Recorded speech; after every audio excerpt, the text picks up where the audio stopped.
Ada yang aneh. Bidan Sekar, sebelumnya pernah di desa mana saja? Sepertinya pernah bertemu sebelumnya. Apakah pernah di kota juga? Reno memberanikan diri untuk bertanya kepada wanita beraura mistis meski menggoda. Mas Reno pernah dengar soal lahir kembali. Orang di masa lalu yang dilahirkan kembali biasanya memiliki ingatan kuat dan saling terkait dengan orang yang pernah bertemu di masa lalu dan saat ini bertemu kembali. Mas Reno pernah merasa dejavu. Seakan akrab dengan sebuah tempat atau seseorang padahal belum pernah bertemu atau datang ke tempat itu sama sekali. Sekar mencoba memancing ingatan Reno yang wajahnya mirip sekali dengan Aji. Ah, enggak, Bidan Sekar. Saya nggak percaya begituan.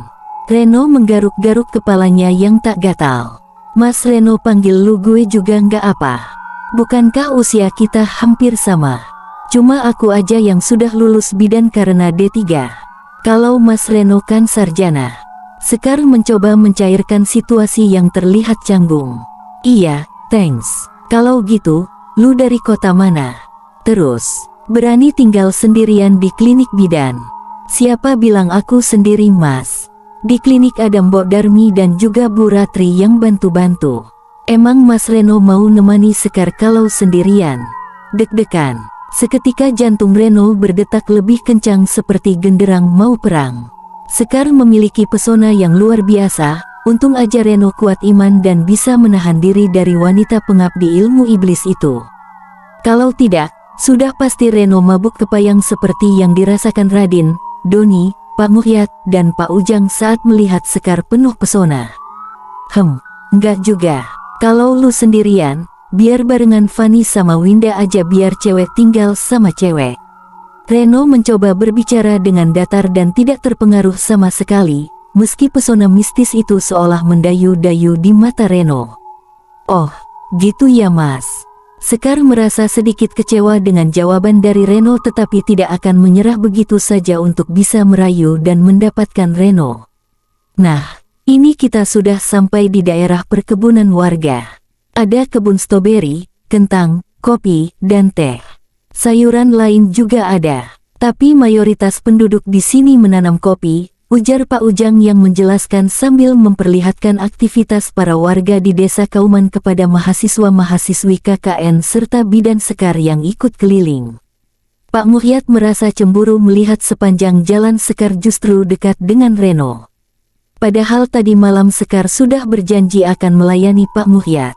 Pria paruh baya yang mata keranjang itu mengingat betul kejadian semalam. Pak, jangan gitu. Nanti kalau ada yang lihat bagaimana? Sekar berucap lirih saat Pak Muhyat memeluk dari belakang. Alasan klasik untuk kumpul di pos ronda, padahal Pak Muhyat pergi ke tempat Sekar. Kalau malam hari, Mbok Darmi dan Bu Ratri pulang ke rumah mereka. Jadi Pak Muhyat bebas bertemu dengan Sekar tanpa ada yang tahu atau curiga. Lah, kan nggak ada orang Dek. Dek Sekar mau apa?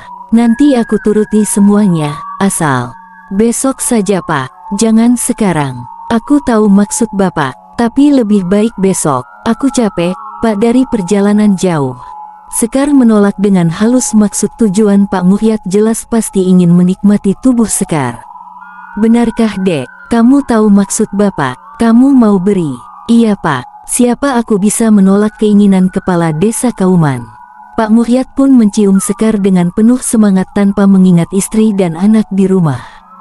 Sekar meladeni pria berhati busuk itu karena wanita pengabdi ilmu iblis itu sudah menetapkan siapa yang akan menjadi korban selanjutnya.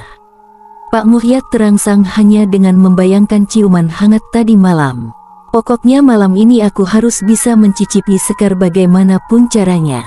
Bocah tengik dari kota itu tidak boleh mendapatkan Sekar, batin Pak Muhyat dengan kesal. Pak Ujang masih menjelaskan tentang seluk-beluk dan juga pekerjaan mayoritas para penduduk yang ada di desa Kauman. Meski tempat itu terpencil dan juga belum banyak yang memiliki kendaraan tetapi mereka memiliki sikap gotong royong yang sangat bagus. Hanya ada satu mobil pick-up di sana dan para warga menggunakan mobil itu bersama-sama untuk menjual hasil panen dan mendapatkan uang serta membeli segala kebutuhan masing-masing. Nah, ada yang mau ditanyakan terlebih dahulu sebelum lanjut lagi. Di desa Kauman memang sepi kalau siang dan malam.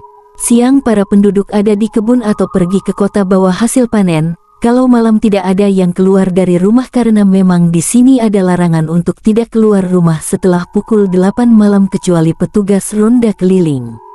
Kalau pagi dan sore pasti ramai karena para penduduk mau berangkat aktivitas dan sedang pulang aktivitas.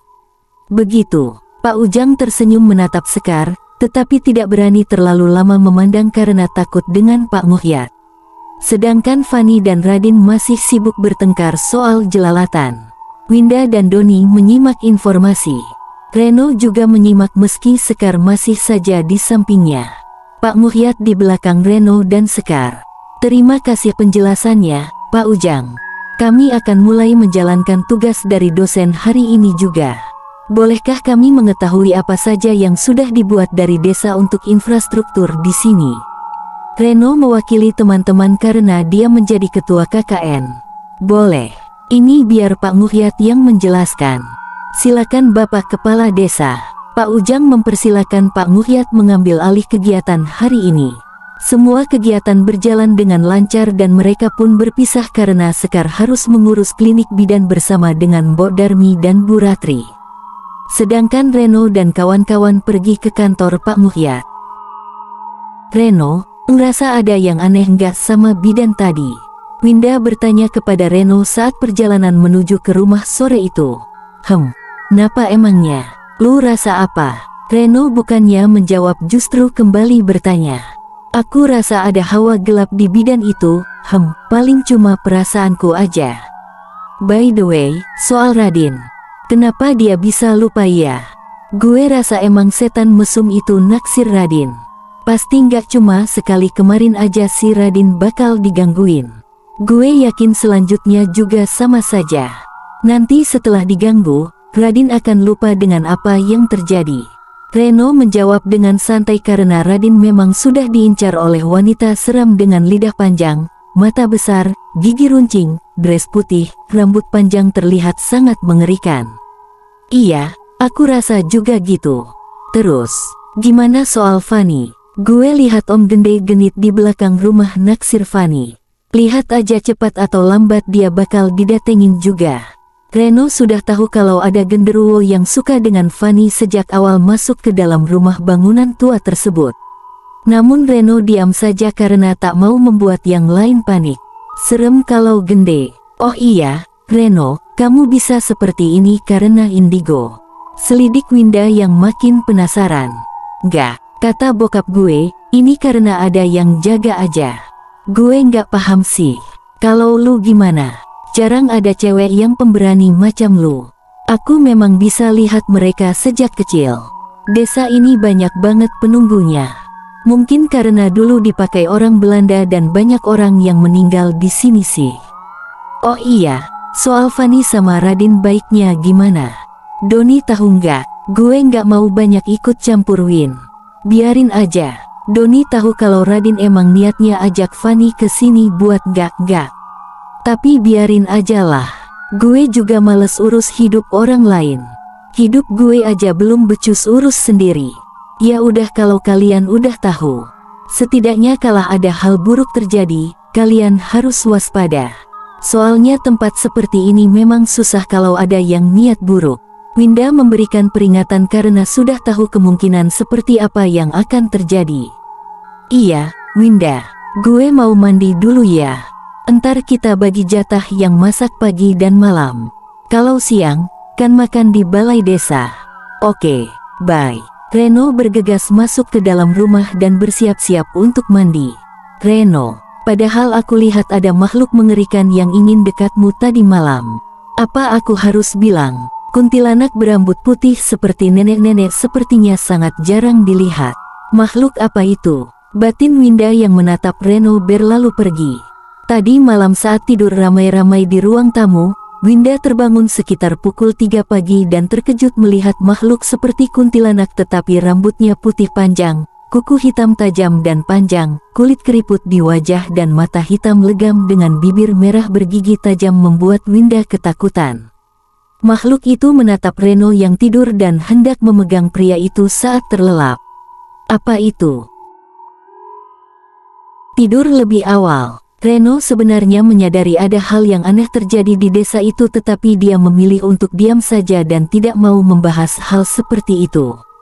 Ayahnya pernah berkata semakin dibahas justru akan semakin banyak hal aneh terjadi karena mereka mengetahui kalau kamu bisa melihat apalagi berkomunikasi dengan mereka.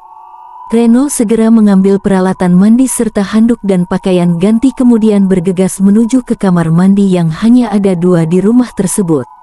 Bangunan ini memang sudah tua dan terkesan angker karena aksen Belanda, tetapi kamar dan ruang tamu sudah terlihat lebih modern dengan keramik yang baru. Berbeda dengan kamar mandi yang masih remang-remang dan terkesan mengerikan. Gila aja, kalau nggak gara-gara tugas kuliah begini, gue udah pergi dari tadi. Gue nggak yakin bakal betah di sini, gumam Reno yang mulai melepaskan semua pakaian yang menempel di badan dan bergegas mandi.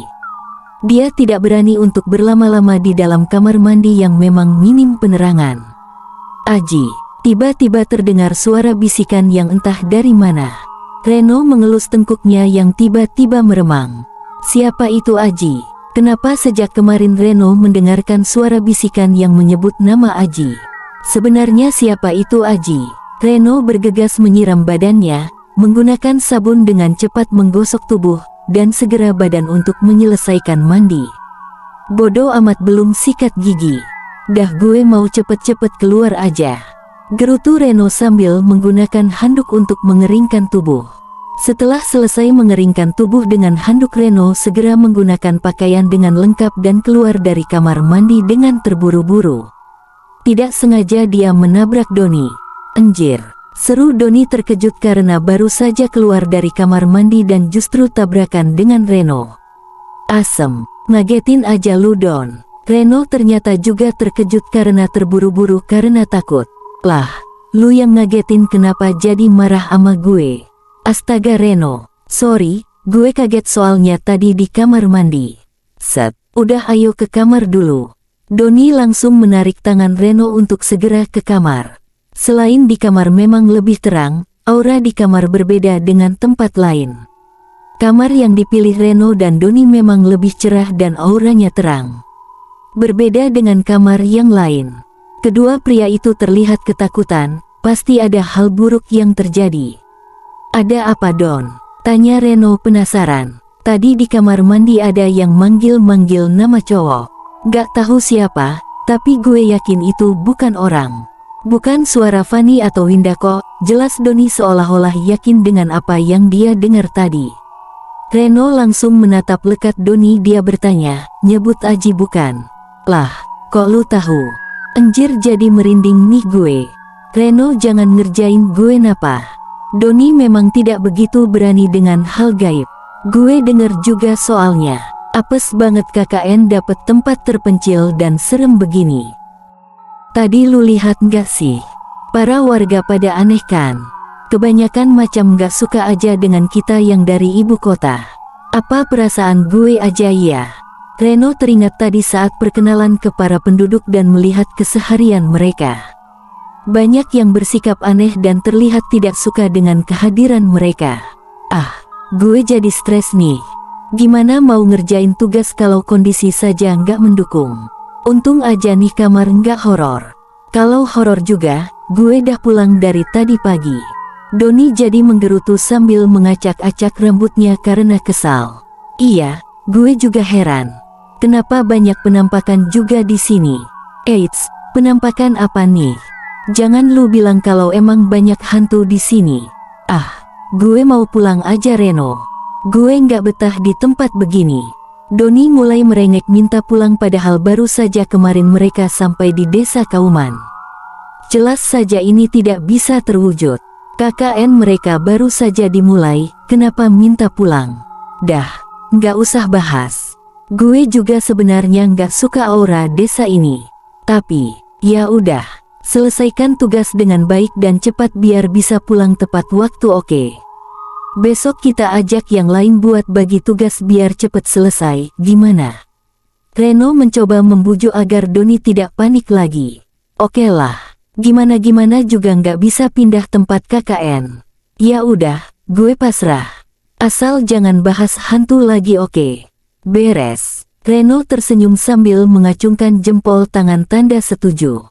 Pria berhidung mancung, kulit coklat, dan rambut hitam tebal itu merasa harus bertanggung jawab karena menjadi ketua KKN.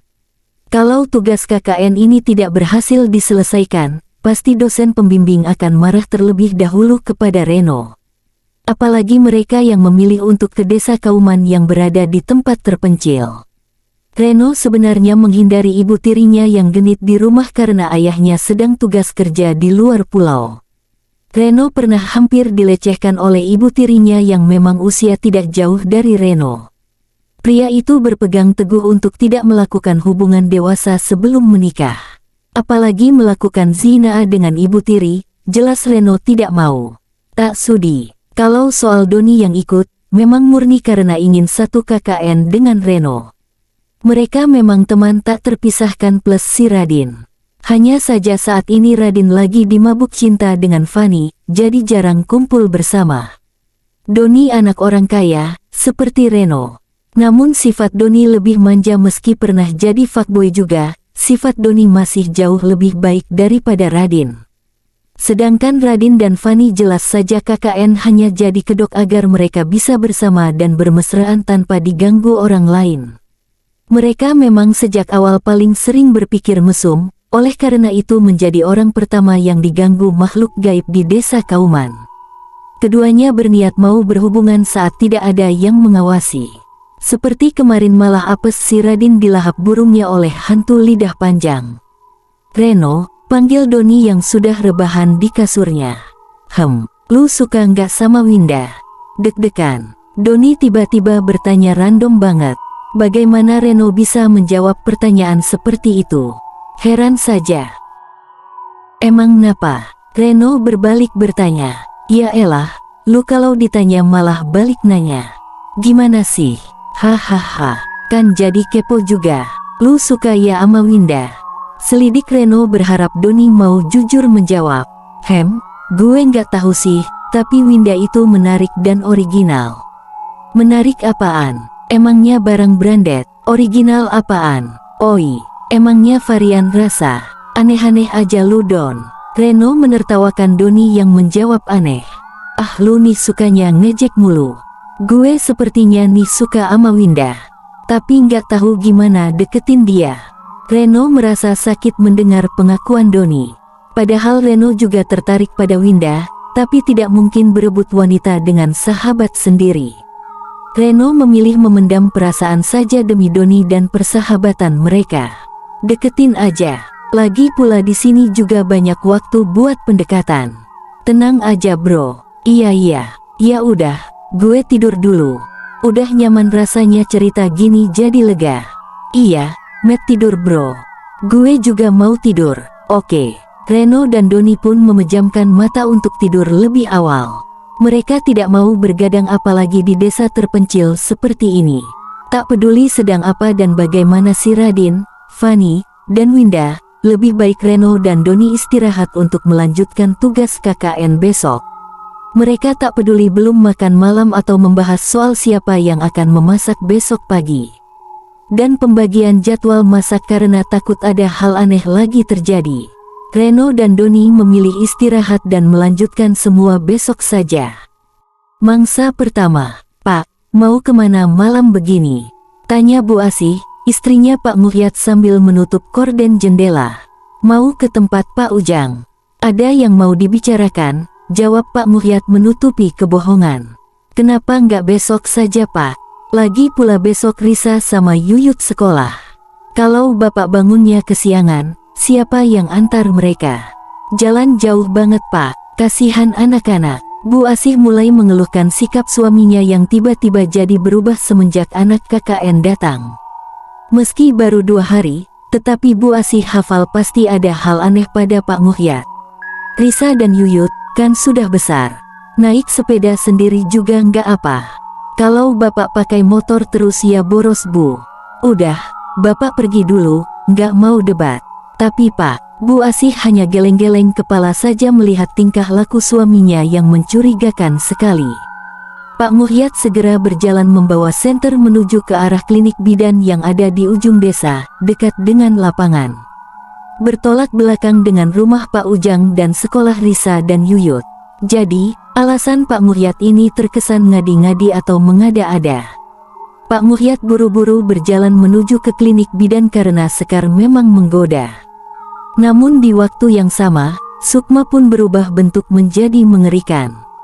Wanita yang bersekutu dengan iblis itu menghilang dari klinik untuk pergi ke tempat penduduk yang saat ini memang ada yang hamil. Jumlah penduduk di desa Kauman ada 52 keluarga dengan total penduduk sekitar 200-an. Jumlah yang cukup besar di sebuah desa terpencil. Mulai besok Sekar akan melakukan praktek klinik bidan.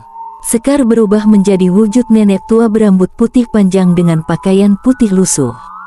Matanya hitam legam, kukunya panjang dan hitam mengerikan, kulitnya keriput seperti berusia ratusan tahun. Seperti ini wujud Sekar yang sebenarnya. Orang sering menyebutnya nenek kuntilanak karena wujudnya seperti nenek-nenek dan kuntilanak tetapi berambut putih. Orang-orang yang paham pasti takut melihat makhluk seperti itu karena bisa mengambil janin di dalam rahim atau juga memangsa bayi yang barusan lahir. Sungguh mengerikan membayangkan Sekar yang merupakan wanita pengabdi ilmu iblis menjadi bidan. Lihat saja nanti, aku akan habisi semua bayi di desa ini. Salahkan kepada kepala desa kalian yang mata keranjang. Gumam Sekar melesat pergi ke rumah salah seorang warga yang berada di dekat rumah singgah mahasiswa KKN. Malam itu sekitar pukul 9, banyak warga sudah terlelap.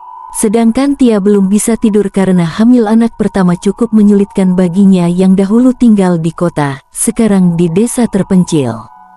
Suaminya saat itu masih duduk di ruang tamu sambil minum kopi. "Mas, itu ada suara apa di luar? Kita nggak punya anak ayam tuh," kata Tia setengah berteriak karena di dalam kamar memang begitu jelas suaranya. "Anak ayam apa dek? Gak ada loh."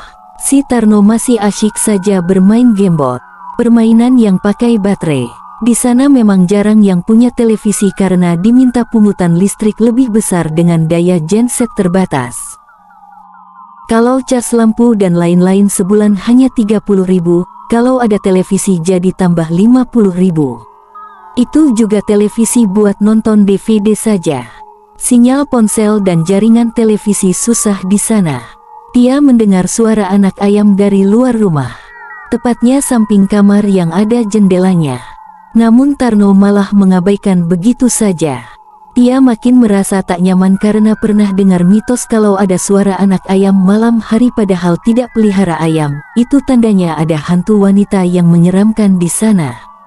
Tik, tik, tik. Suara anak ayam itu terdengar semakin jelas seolah-olah mendekat dan membuat wanita hamil itu makin ketakutan. "Mas, sini mas." Tia yang ketakutan mau bergerak jadi susah. Apalagi usia kandungan sudah 7 bulan membuat Tia sulit bergerak. Tarno tidak mendengar suara Tia. Sekar sudah memilih mangsanya. Saat ini, bayi dalam kandungan Tia yang akan diambil oleh Sekar. Sekar sudah masuk ke dalam kamar Tia. Tia ketakutan merasa merinding meski belum melihat wujud Sekar. Terdengar suara lirih, "Berikan bayimu.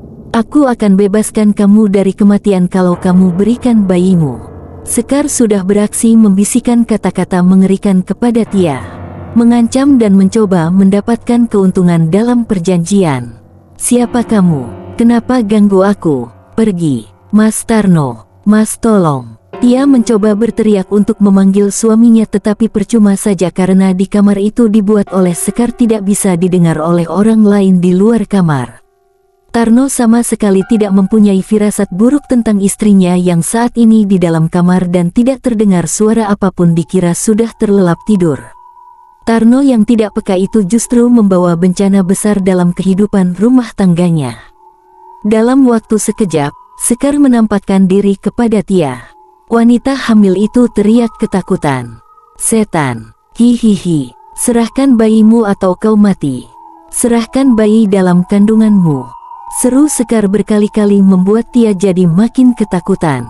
"Pergi, Pergi, setan, pergi. Tia kesulitan mau baca ayat kursi pun tak bisa karena ketakutan. Tia mencoba berdiri tapi tak bisa. Sekar pun mendekat dengan tangan di depan memperlihatkan kuku hitam panjang mengerikan yang dengan mudah akan melukai Tia. Serahkan bayimu, serahkan. Tia menganggap hal ini seolah mimpi. Karena terasa tak mungkin bayi diambil hantu apalagi sudah usia 7 bulan. Ya, aku berikan asal kamu pergi. Hihihi, baik. Sekar langsung menghilang dan Tia yang terkejut pun pingsan tak sadarkan diri. Hal buruk terjadi saat Tia pingsan. Sekar mengambil bayi dalam kandungan Tia dengan ilmunya. Mudah sekali bagi Sekar mengambil bayi di rahim Tia, lalu melahapnya dengan rakus. Mulut Sekar jadi merah terkena darah bayi itu, kemudian menghilang begitu saja. Sekar sudah mendapatkan apa yang diinginkan.